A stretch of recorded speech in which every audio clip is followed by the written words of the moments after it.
आप सभी का बहुत बहुत स्वागत है। मैं हूं शावेज और मेरे साथ आप देख रहे हैं जेड न्यूज। उत्तर प्रदेश के पूर्व मुख्यमंत्री अखिलेश यादव आज रामपुर पहुंचे, जहां उन्होंने साइकिल रैली का आगाज किया। मौलाना मोहम्मद अली जौहर यूनिवर्सिटी से लेकर अंबेडकर पार्क तक लगभग तकरीबन 8 किलोमीटर तक उन्होंने साइकिल चलाई। वहीं ममता बनर्जी का समर्थन दिखाते हुए उन्होंने ममता बनर्जी के मुख्यमंत्री होने की कामना भी की है। मुरादाबाद में हुए कल उस हादसे को लेकर अखिलेश यादव ने कहा कि वो उनके साथ एक हादसा था और एक साजिश थी। देखते हैं हमारी खास रिपोर्ट। पूर्व मुख्यमंत्री अखिलेश यादव समाजवादी पार्टी के वरिष्ठ नेता एवं सांसद आजम खान के ड्रीम प्रोजेक्ट जौहर यूनिवर्सिटी को बचाने का पूर्व में किए गए ऐलान को पूरा करने के लिए रामपुर पहुंचे।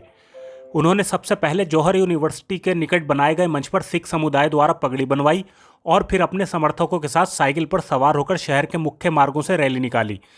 यह रैली जौहर यूनिवर्सिटी से चलकर अंबेडकर पार्क पर समाप्त हुई। इस बीच कार्यकर्ताओं ने पूर्व मुख्यमंत्री अखिलेश यादव का मुख्य चौराहों पर खड़े होकर फूल बरसाकर स्वागत भी किया। साइकिल रैली के दौरान अखिलेश यादव मार्ग पर साइकिल से लड़खड़ाकर गिरने से बाल बाल बचे भी। उनके कार्यक्रम के दौरान जहां पुलिस का कड़ा पहरा था, वहां पार्टी के कार्यकर्ता भी जोश खरोश के साथ उनके साथ कांधे से कांधा मिलाकर साइकिल चलाते नजर आए।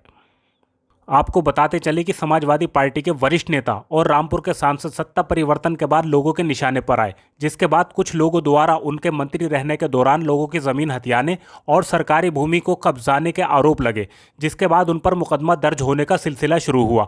अब उन पर 100 से अधिक मुकदमे जनपद के कई थानों में दर्ज हैं। इसके अलावा मुरादाबाद में भी मुकदमे दर्ज हैं। फिलहाल आजम खां और उनके बेटे विधायक अब्दुल्ला आजम सीतापुर की जेल में अपने दिन गुजार रहे हैं। अखिलेश यादव द्वारा उनके ड्रीम प्रोजेक्ट जौहर यूनिवर्सिटी और उन पर दर्ज मुकदमों को लेकर इस साइकिल रैली की शुरुआत रामपुर से की है। वहीं 2022 में विधानसभा के चुनाव भी होने हैं, जिसको लेकर अखिलेश यादव की ये राजनीतिक तैयारी मानी जा रही है। जी अध्यक्ष जी,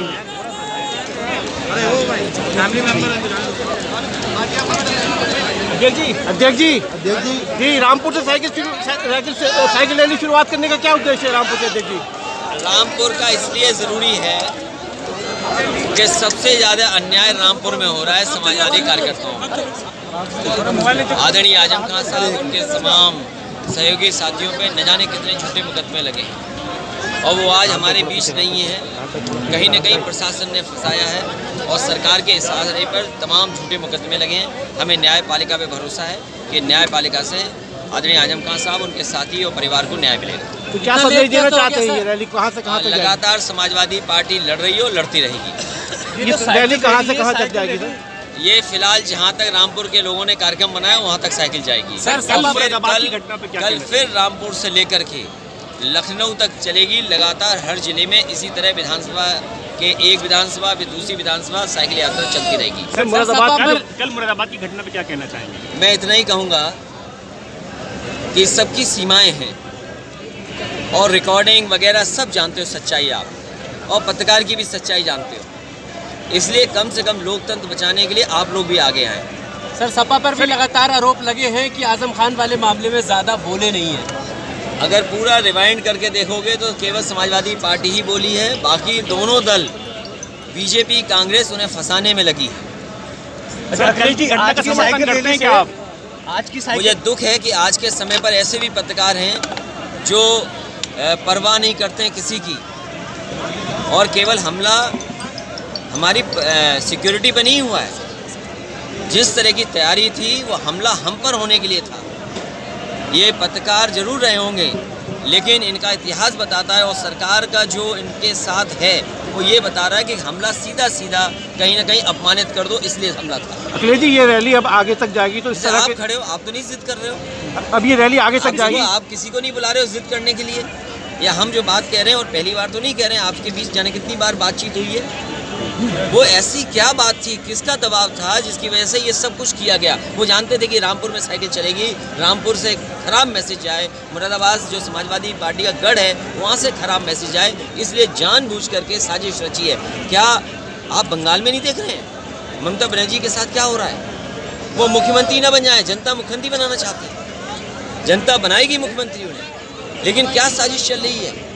तो इसी तरह हमला समाजवादियों पे नहीं बल्कि पूरे के पूरी हम लोगों पर हमला था।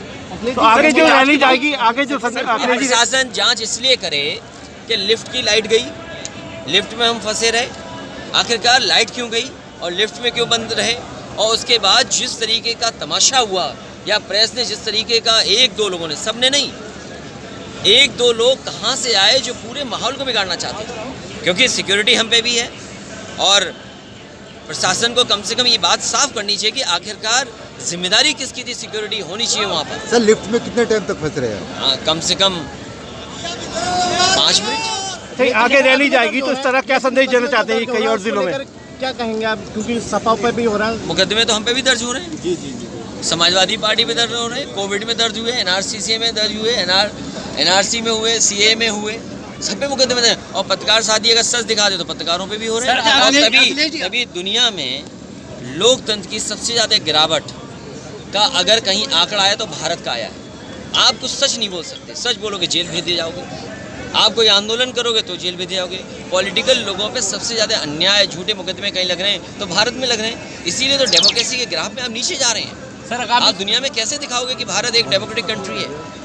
2022 में ईवीएम पर क्या कहेंगे सर? खतरा है 2022 खतरा में नहीं, और इससे भी ज्यादा खतरा है, क्योंकि जैसे जैसे चुनाव करीब आएगा भारतीय जनता पार्टी और सरकार के लोग हमला कराएंगे। सर,